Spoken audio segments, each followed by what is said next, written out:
One of my all-time favorite techniques to catch giant walleyes and other fish is trolling the original Rapala. The first thing you want to do is make sure the lure is running properly at its design speed. In my experience, a speed of 1 to 1.5 miles an hour is for this lure the best overall trolling speed. To maximize the lure action, I tie directly onto the eye, then pull the knot toward the belly of the bait. It's important that the knot cinches tight on the center of the eye. You'll notice the lure will have a more dramatic roll in action, and that's important.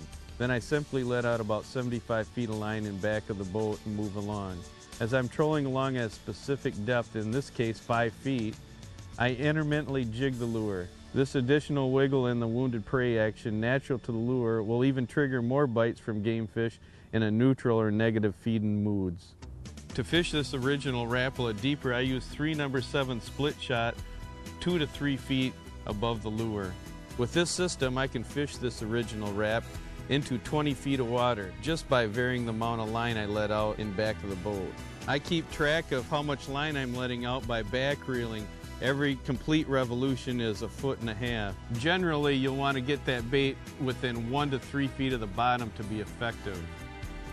Remember, Rapala lures can be attached to your line in a number of different ways. It's vital not to hinder the lure's wounded minnow action. Split rings, wrap snaps, and a simple loop knot are also used for that critical connection between line and lure. A variation of the original is the jointed Rapala. The jointed Rapala has a more lively, attention-getting action. This extra vibration and flash can be beneficial in a wide range of conditions. For example, in clear water, many trout and salmon anglers prefer the jointed to coax bites from fish who happen to be in more of a selective mood. A slow-moving jointed Rapala in dirty water can be the extra movement necessary to trigger strikes. The jointed Rapala can be presented in all of the same ways as the straight baits. Interestingly, the jointed Rapala has produced record largemouth, salmon, walleye, and steelhead, to name a few.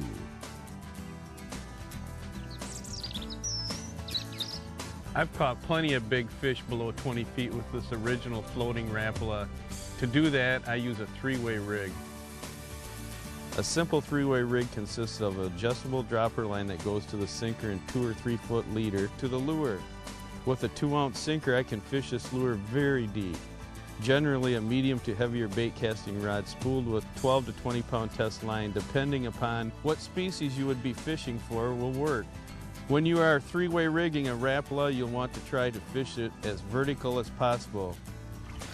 The original Rapala on a 3-way rig, a tough combo for big fish. Year after year, the original Rapala remains the world's best-selling lure, and this is the reason why.